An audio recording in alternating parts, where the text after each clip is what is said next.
Greetings, welcome back to Blackbird News, where we are discussing climate change, abrupt climate change, things adjacent.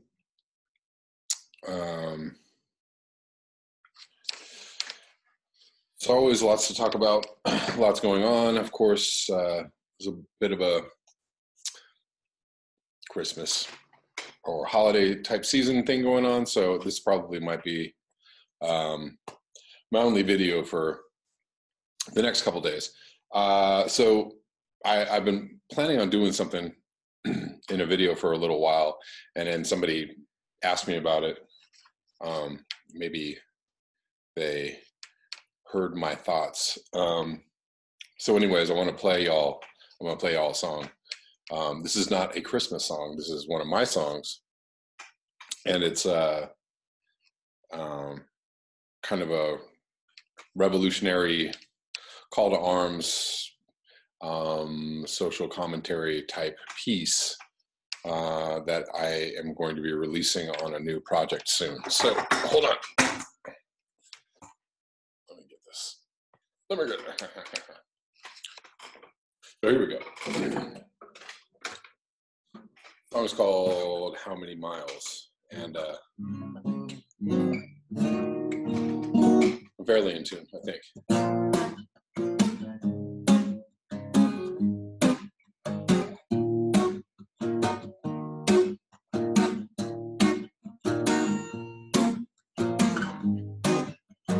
How many miles do I have to go to get away from you? To get away from you.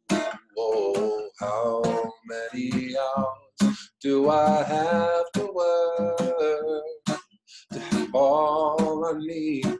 Well, to have all I need. Whoa, Lord, they know what they do. Oh, but if you look closely, you know that's not true. Well, we can do better, this I know. Yeah, I'm gonna need you to stop talking, learn how to show it. Who made the world such an empty place for the human race? Where was it the human race? Oh, what will you do when the well runs dry? Will you put out the fire? How will you put out the fire? Oh, we want the leaders that can't be bought. You know, the ones that work for people, not for profit. Oh, I'm gonna help them shut it down. Yeah, we're gonna start by making changes. You're in the way now. How many miles do we have to go to get away from you? To get away from you. Oh, how many hours do we have to work to have all we need? Well, to have all we need.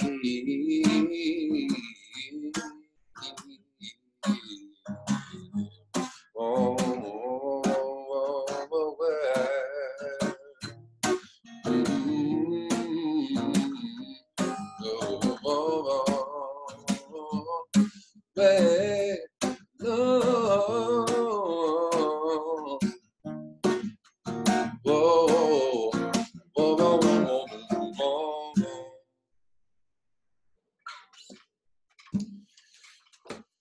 What do you think? What do you think? Do you like it? Well, anyways, I like it. I'm happy with that song. So yeah, I'm actually doing that with I'm gonna be doing that with a band pretty soon, hopefully. I'll let you guys know when that is released. Anyways, so let's move on to things in the news. So again, I'm sure everybody's heard about the tsunami in Indonesia that just came out of nowhere.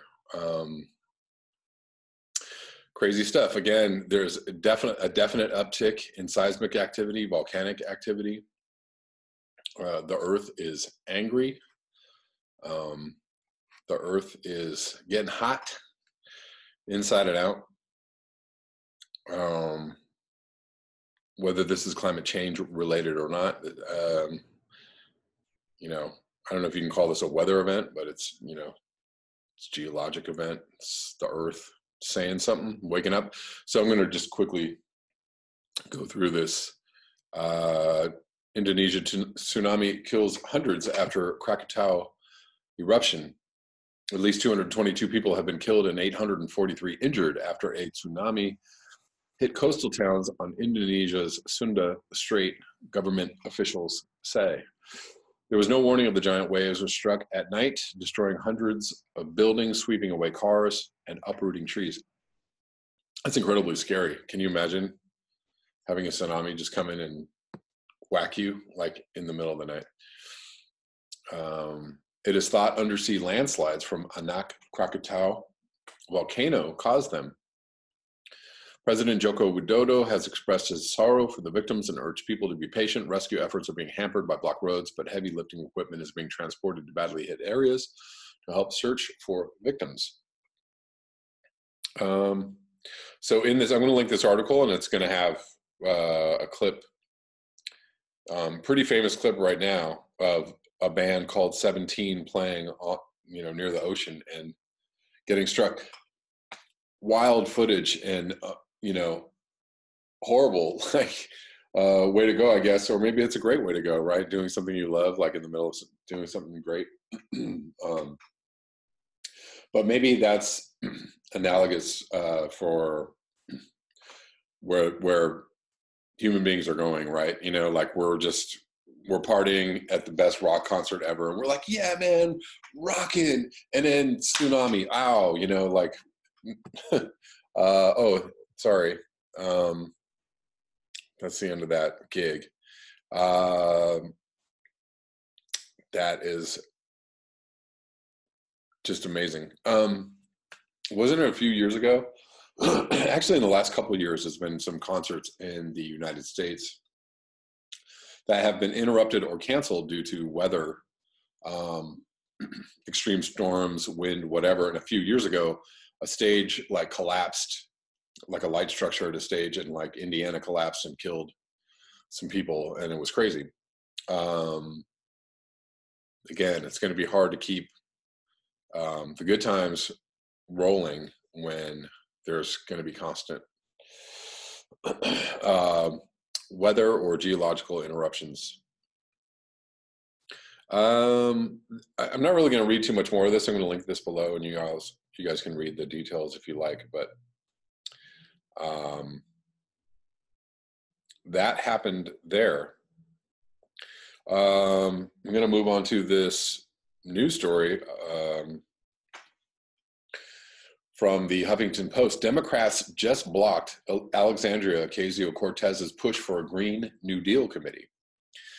Instead, Democrats are sticking to their original plan and channeled ExxonMobil in an announcement refusing to bar members who take fossil fuel money. So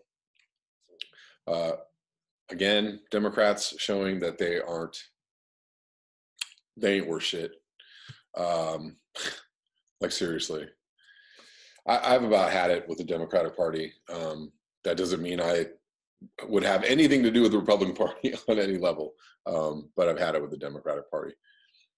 I think I'm going to save my votes for the people that deserve them.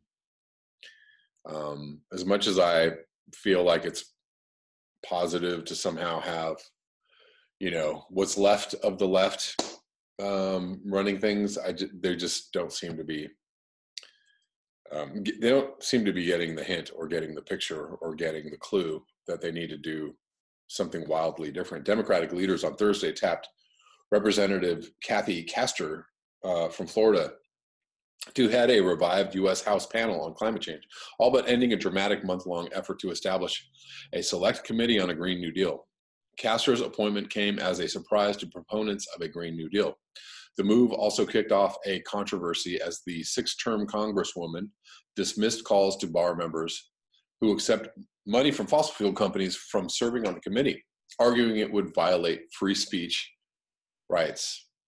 So Democrats are all for shutting down, speech at every level if it conveniences them.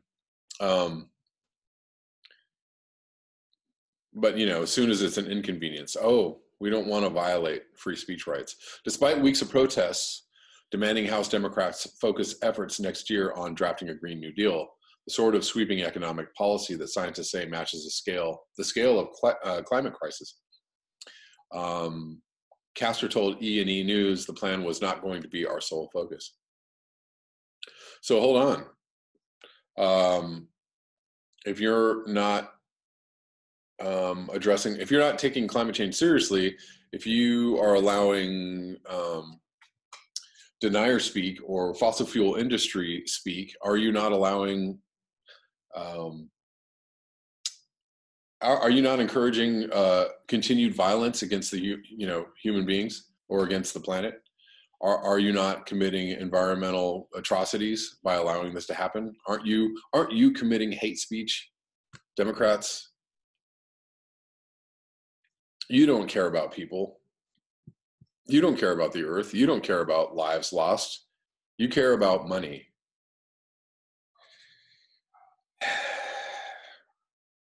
She then suggested that barring members who have accepted donations from oil, gas, and coal industries from serving on the committee could be unconstitutional. Oh, well, then, there you go. I don't think you can do that under the First Amendment, really, she said. That reasoning echoed arguments ExxonMobil Corp made in court as recently as this year to defend its funding of right-wing think tanks that deliberately produced misinformation about climate science to stymie government action on global warming. So here we have Democrats sounding more and more like the right wing, sounding more and more like the Republican Party. We can't give people Medicare for all. Oh my God. They'll probably be agreeing with the Texas court that struck down the Affordable Care Act as unconstitutional. It's totally fine to charge people, to force people to buy health insurance, but it's completely unreasonable to give people health insurance, to just give or charge them taxes and just give them health insurance. Here you go.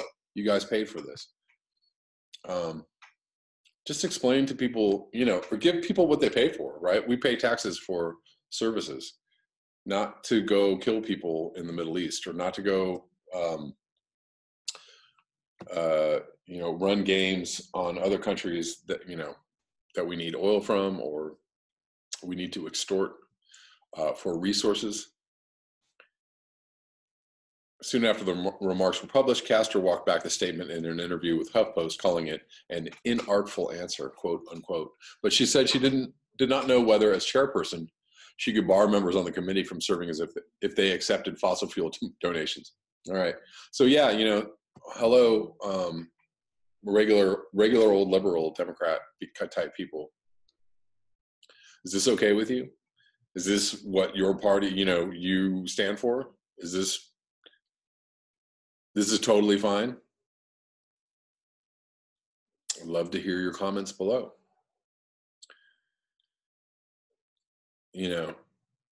Like Ocasio Cortez or not, she's pushing. And I support the push. Even if it's sloppy and a little bit messy or just a little bit weird around the edges, I support the push. Okay, that's all I'm going to read of that. I'm going to link this below. You guys can check out the details if you so desire. So we have a new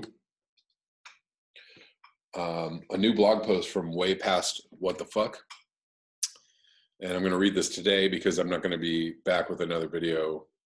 I may actually be back with a video on Christmas Day, but definitely not tomorrow. But I'm going to read this article, and then I think I'm going to leave it at that for the evening. This is titled Superfluous R Us, or superfluous, however you like to pronounce it. I suppose I prefer the superfluous, if I can even say the word. It's a little bit late. I'm a little bit tired. What's new? It starts out with a quote from Buffalo Springfield. There's something happening here. What it is ain't exactly clear. There's a man with a gun over there telling me I got to beware. I was in my storeroom the other day going through some old boxes that were filled with things that had at one time seemed important enough to save. They were stuffed with knickknacks, old cassette tapes, faded drawings, rocks, pieces of paper and cardboard, magazines, old books, and phone numbers on Rolodex cards. Pieces of paper and cardboard, magazines, old books, and phone numbers on Rolodex cards. The interesting thing was I did not remember why I had saved any of it. I have recently begun to examine my life in the same way, a life filled with knickknacks that used to represent something but have long since lost their importance, boxes in my mind filled with emotions that have no place, attachments that have no anchor, vendettas against a long dead foe, pieces of string and pictures of people I don't remember. All of it seems worthless considering how I feel about humanity's chance of surviving the next few years. With the acceptance of the possibility of near-term human extinction comes the realization that many of the things that I do each day, many of the things that I worry about are entirely superfluous. There is no need to worry about a retirement plan. There is no need to worry about my car failing. There is no need to worry about having a job. There is no need to worry about paying taxes or not being able to pay taxes. There is no need to worry about the plumbing or the paint or the next year's garden, or there is certainly no reason to worry about who is in office.